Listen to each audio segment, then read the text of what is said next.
The United States potentially entering the war against Iran massively increases the likelihood of Bitcoin dropping down to a support level at $92,000. But today I'm going to explain to you why this is not a bad thing for the markets anyway, and why this would actually be an excellent buying opportunity that I would love to take advantage of. Back up. Israel launched an attack on Iran about 5-6 days ago at this point, claiming that Iran is very close to a nuclear weapon. This is something that Netanyahu has been saying for, I kid you not, 33 years, dating back to 1992 in the earliest. Whether or not Iran has a nuclear weapon is unknown, although if I were Iran, of course you would develop a nuclear weapon to try and protect yourself against Israel, who's launching missiles at you. But let's not wade too much into the politics there, because frankly nobody really has any idea whether they do with a bomb or not. But Trump seems to think that they do, or that they're about to. And he may very well be joining on Israel's side of the war. I hope that Trump doesn't do that, because it would be very detrimental to geopolitics, economics, and just, frankly, it would bring a lot of human suffering. Nevertheless, if the United States does enter into this war, it will likely lead to a massive crash on global markets, including the United States S&P 500, and it would likely lead to a firm testing of $100,000 of support.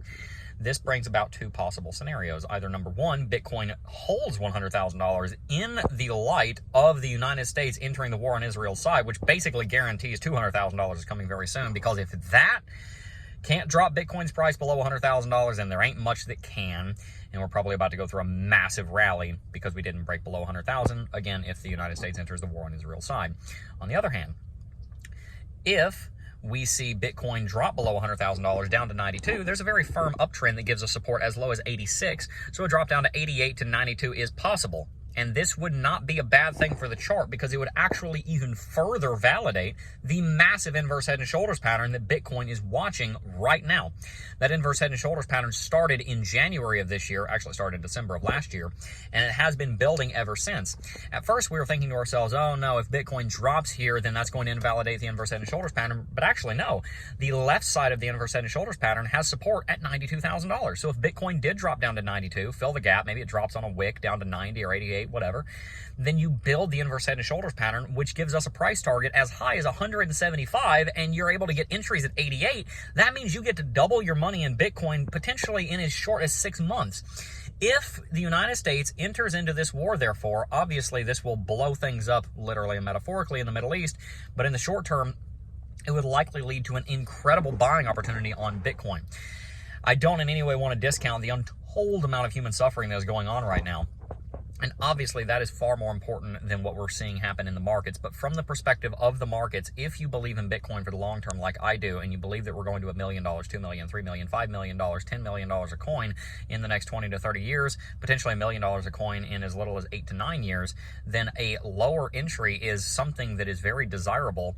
And so if Bitcoin does drop down to 88 to 92, which is a firm possibility at this point in time, it provides a great buying opportunity. Because those of you that are truly Bitcoin hodlers and have diamond hands and are planning on holding for 5, 10, 15 years like we are, then getting a lower entry means that you're able to increase your acquisition rate of Bitcoin. It means that you're able to increase the amount of Bitcoin that you hold much more rapidly, which means you get an even better asymmetric return on the amount of money that you invested in the market.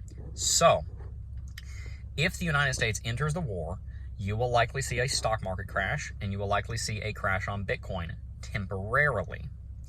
This will not last, as the market will eventually price in the fact that there's another war going on in the Middle East, and then markets will rebound and begin to recover. And you will have had an opportunity to acquire Bitcoin at a lower level, whether that's right above 100K because we hold right above 100K, or whether that's a small drop down to $88,000 to $92,000. Either way, you get a much better entry than you're getting right now. So stay tuned and watch out for great entries. That's what we're doing. Continue to stack sats. And as much as we hate the circumstances that bring this about, and we should absolutely pray for peace and order and morality and righteousness and truthfulness in the Middle East, we also want to take opportunities when they show up. So while we're not happy about the reason that this opportunity may be coming, we can be opportunistic to take advantage of the opportunity when it comes. So if Bitcoin goes through a crash, I personally will be buying the dip, and I would love to hear your opinions on what you're going to do in the comment section down below. If you have not already, make sure to sign up for Lux Algo, the very best technical indicator in the market, on the market, and I'm very much looking forward to seeing what all of you guys are going to do with Lux Algo, with your technical analysis, with your trading, and with your investing moving forward. And I'd love to hear your opinions in the comment section down below about whether you think the United States should enter the war on Israel's side or not. Do you think that there are weapons of mass destruction in Iran? There weren't in Iraq, so are there in Iran? I have no idea. I really don't, and I'm not going to speculate one way or the other. What I will say, and this is the last thing I'll say, is that if you're Iran and you have a nuclear program, whether it's civilian or military, or has military use, it does kind of make sense for them to want to develop a nuke at this point because they're under attack. They're under missile attack. So, I don't know. I have a feeling that if they didn't have a bomb, and if they weren't working on a bomb, now they probably are in the last week. So, stay tuned. This is going to get not good, but definitely interesting. And I will be keeping you guys updated every single day here on the Crypto Jib YouTube channel. Peace. Hopefully.